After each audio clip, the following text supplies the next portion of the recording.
आम जनता के स्वास्थ्य और सुरक्षा से जुड़े हुए बसे विरार से ये खास खबर। जरा सोचिए, अगर आपके घर के बाहर रोजाना इन प्रकार का गंदा पानी भर जाए और मच्छरों की फौज दिन रात घूमती रहे तो क्या होगा। कुछ यही हाल है इस वक्त इस इलाके का।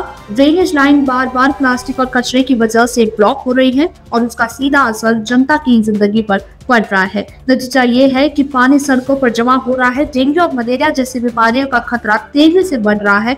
बच्चों और बुजुर्गों की सेहत पर गंभीर असर पड़ रहे हैं। सर काय बोलणं आहे, नदी नाळे पूर्ण तुंबलेले आहेत, तुमचं वक्तव्य काय याच्यावर? याला जिम्मेदार कोण आहे?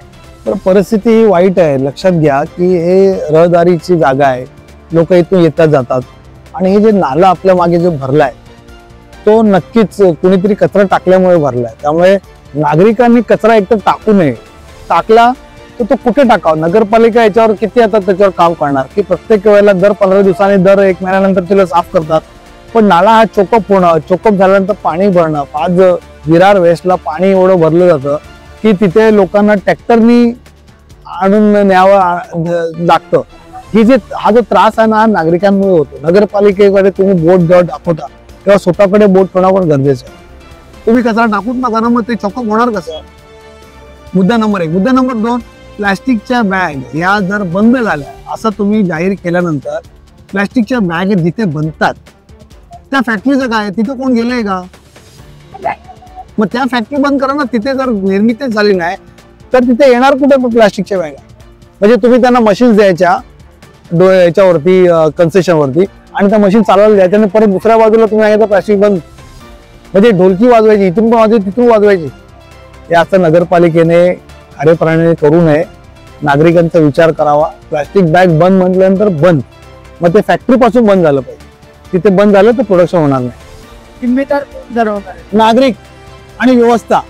व्यवस्थेला तुम्ही प्रश्न विचारा नाही, नागरिकांनी प्रश्न विचारा व्यवस्थेला, व्यवस्था व्यवस्थित होईल।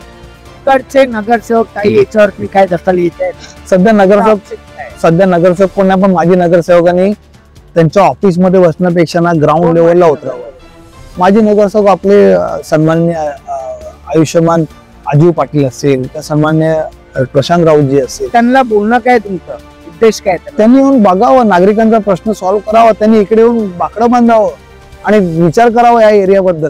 त्यांच्या ऑफिसमध्ये प्रत्येक जण जाऊ शकत नाही, मला माहिती आहे त्यांच्याकडे खूप मोठी काम आहेत, पण ती कधी होणार, कशी होणार? नागरिक आपलं सकाळी उठतात आणि कामाला जातात, पण संध्याकाळी येत पण ही व्यवस्था होते ना, त्याला पर्याय काय? फक्त निवडणूक लढून फायदा नाहीये, ग्राउंड लेवलला काम होणं गरजेचं आहे आणि ते नागरिकांना घेऊन काम होणार आहे। नागरिकांना तुम्ही सांगा प्लास्टिकच्या बॅग, तुम्ही येऊन बघा ना प्लास्टिकच्या बॅग कोणाच्या हातात आहेत। सर नदी नाले एवढे चॉकअप झाले आहेत, तुमचं वक्तव्य काय बोलण्यावर? बघा, नदी नाले चॉकअप होण्याला आपणच कारणीभूत आहोत।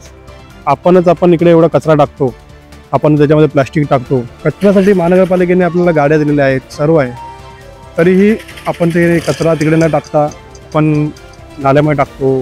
कचरा कोणी टाकत नाही। कचरा कोणी टाकला तर कचऱ्याची गाडी येऊन घेऊन जाणार, त्याने डम्पिंग ग्राउंड बनवलं तिकडे नेऊन टाकणार, ते व्यवस्थित सगळं होणार। आपण घाण करतो आणि नंतर आपण महानगरपालिकेने पण कामं केली पाहिजे। बघा ना किती आहे, सगळं तुंबले।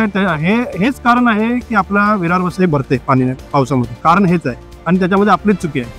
आपण स्वतःच जर सुधारलो तर महानगरपालिकेलाही दोष द्यायची गरज पडणार नाही। महानगरपालिका काम करत पण असेल किंवा नसेल पण महानगरपालिका करण्याची गरज नाही पडणार जेव्हा आपण स्वच्छ राहू। आपणच जर कचरा आपण इकडे तिकडे टाकला नाही किंवा नाले साफ ठेवले तर महानगरपालिका करायचीच गरज नाही पडणार। महानगरपालिका करत पण असेल, पण आपण स्वतःहून जर सुधारलो तर मला वाटतं आपल्याला हे जे वसई विरार नालासोपा तुंबतो ते तुंबणे कधीच होणार नाही। जिम्मेदार कोणाला ठरवणार यावर? स्वतः आहे आपण स्वतः आहे, याला आपण कोणाला जिम्मेदारी करू शकत नाही, आपण स्वतः याला जिम्मेदारी। महानगरपालिकाही असू शकते, कारण जर साफसफाई वेळोवेळी नाही झाली पावसाच्या आधी तरी पण त्यालाही आपण धरू शकतो, पण आपली स्वतःची पहिला आपण चुकी आहे ते आपण पहिला मान्य केलं पाहिजे की आपण सुधारलं पाहिजे। आपण स्वतः कचरा साफसफाई वगैरे सगळं आपण स्वतः केलं पाहिजे। आम जनता का प्रशासन से साफ कहना है कि तुरंत एक्शन लो, ड्रेनेज लाइन की सफाई करो, इलाके को स्वच्छ करो और जनता को राहत दो, क्योंकि अब जनता चुप नहीं बैठने वाली है।